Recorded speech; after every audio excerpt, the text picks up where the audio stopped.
எல்லோருக்கும் வணக்கம். அ நாளைக்கு 25ஆம் தேதி நிஃப்டி எப்படி மூவ் ஆகும் அப்படின்னு நம்ம பார்க்க போறோம். இது இது எப்படி மூவ் ஆகுதுன்னு வச்சுக்கோங்க. இன்னைக்கு வந்து 23,558ல க்ளோஸ் ஆயிருக்குது.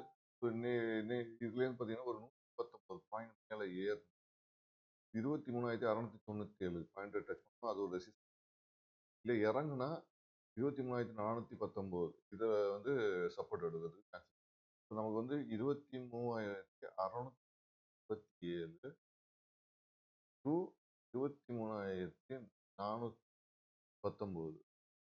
ஓகேங்களா? நமக்கு மிட் பாயிண்ட் எது? 23,500. ஸோ இங்கேருந்து இது வந்து இப்படி ட்ராவல் ஆகுது சான்சஸ் இருக்கு. அப்போ நமக்கு இப்போ நம்ம ஓபிஎம் மெத்தட் தான் நம்ம ஃபாலோ பண்றோம். நம்மளுடைய ஓபிஎம் மெத்தட்.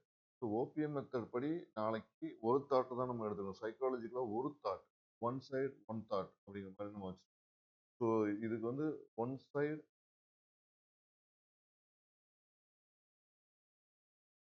ஒன் தாட் இந்த இதில் நம்ம வச்சுருக்கோம். ஓகேங்களா? இந்த ஒன் சைடு ஒன் தாட்டில் நம்ம ஒரே ஃபாலோ தான் பண்ணணும். ஒரு விஷயத்த ஃபாலோ பண்ணணும். அது என்னன்னு பார்த்தீங்கன்னா, ப்ரைஸ் வந்து நேற்று எப்படி முடிஞ்சிருக்குது அப்படின்னு பார்த்தா, இப்போ முடிஞ்சிருக்கு வந்து 200க்கு 200 மூவிங் ஆவரேஜ்க்கு மேலே முடிஞ்சிருக்குது. 50 மூவிங் ஆவரேஜ் மேலே முடிஞ்சிருக்குது. 20 மூவிங் ஆவரேஜ்க்கு மேலே முடிஞ்சிருக்கு. அப்போ நம்ம வந்து ஒரு ஒன் சைடு ஒன் தாட்டில் இருக்கு. நம்ம நாளைக்கு வந்து சி சைடை மட்டும் ஃபோக்கஸ் பண்ணணும் அப்படிங்கிற மாதிரி தாட் எடுக்கும். ஓகே. அப்ப நம்ம சி ஷேர்ல மட்டும் நம்ம ஒரு பையரா வாழணும் அப்படின்னு பார்த்து ஒரு பையர் எடுக்கணும். நம்ம வந்து செல்லரா இருக்குன்னு வச்சுக்கோங்களேன். இங்க ஒன்று செல் பண்ணிட்டு இங்க ஒன்று செல் பண்ணிட்டு நடுவில் உட்காந்துக்கலாம். பார்த்துக்கலாம். ஓகேங்களா? ஒரு சென்ட்ரிக்கா இருக்கும்போது எந்த கவலையும் கிடையாது. இப்போ வந்தாலும் பரவாயில்ல, அப்போ வந்தாலும் எதுக்கு இதுக்கு மேலே போனாலும் பிரச்சனையே தவிர அவங்களுக்கு செல்லர்ஸ் அது வரையும் பிரச்சனை. பையர்ஸ்க்கு என்ன பிரச்சனை? இப்போ நம்மளுடைய அப்ளிகேஷன் ஓப்பன் பண்ணாவே பையர்ஸ்க்கு தான் பிரச்சனை கொடுக்குது. ஸோ இப்போ நம்ம அவாய்ட் பண்ண வேண்டியது வந்து ஓவர் ட்ரேடிங். ஓவர் ட்ரேடிங்கை அவாய்ட் பண்ணுறதுக்கு என்ன பண்ணணும்? ஓகேங்களா? இதை தான் நம்ம வந்து ஃபாலோ பண்ணணும். அப்போ ஓவர் ட்ரேடிங் அவாய்ட் பண்ணணும்னா நம்ம பார்க்க வேண்டிய ஸ்ட்ரைக் ப்ரைஸ் என்னன்னு நாளைக்கு நாம ஸோ 25ஆம் தேதி நம்ம பார்க்க வேண்டிய ஸ்ட்ரைக் என்னென்னலாம் இருக்கு? 23,650, 23,500, 23,400. ஸோ இந்த ஸ்ட்ரைக் தான் நமக்கு ஃபோக்கஸில் பண்ணணும். ஓகேங்களா? இது சி சைடில் மட்டும் நம்ம ஃபோக்கஸ் பண்ணணும். ஓகேங்களா?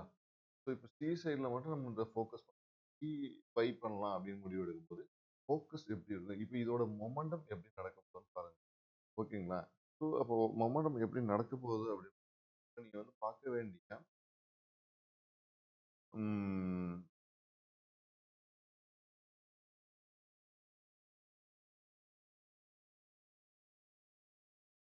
நீங்க பார்க்க வேண்டிய ப்ரீமியம்க்கான ஒரு நம்பர் இருக்குங்களா? அதை பார்க்கணும். அப்போ ப்ரீமியம் எப்படி நம்ம பார்க்கணும்? இதில் இந்த ஸ்ட்ரைக் ப்ரைஸில் ப்ரீமியம் எதை பார்க்கணும் அப்படின்னா ஸோ 119,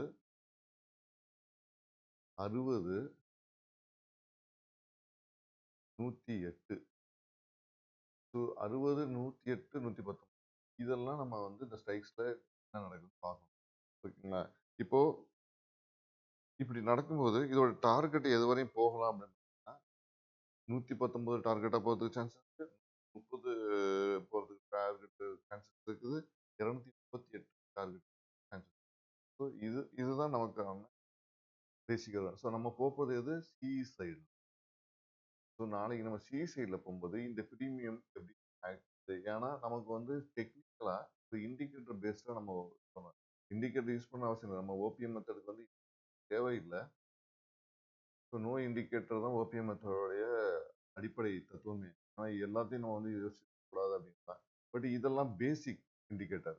ஒரு மார்க்கெட்டை இப்படி போய்க்கிறது அப்படின்னு சொல்றதுக்கு அந்த இண்டிகேட்டர் அந்த ஓகேங்களா? இப்போ இந்த ப்ரீமியம் படி நாளைக்கு எப்படி மூவ் ஆகுது அப்படின்னு நம்ம பார்க்கலாம். நான் எல்லாம் பேப்பர் ட்ரேடிங் தான் பண்ணியிருக்கேன். நீங்களும் பேப்பர் ட்ரேட் பண்ணுங்க. ஆப்ஷன் பையர்ஸ் கேர்ஃபுல்லாக இருங்க. ஓகேங்களா? ஸோ இந்த வீடியோ உங்களுக்கு பிடிச்சிருந்துச்சுன்னா லைக் பண்ணுங்க, கமெண்ட் பண்ணுங்க, ஷேர் பண்ணுங்க, மறந்துடாம சப்ஸ்கிரைப் பண்ணுங்க.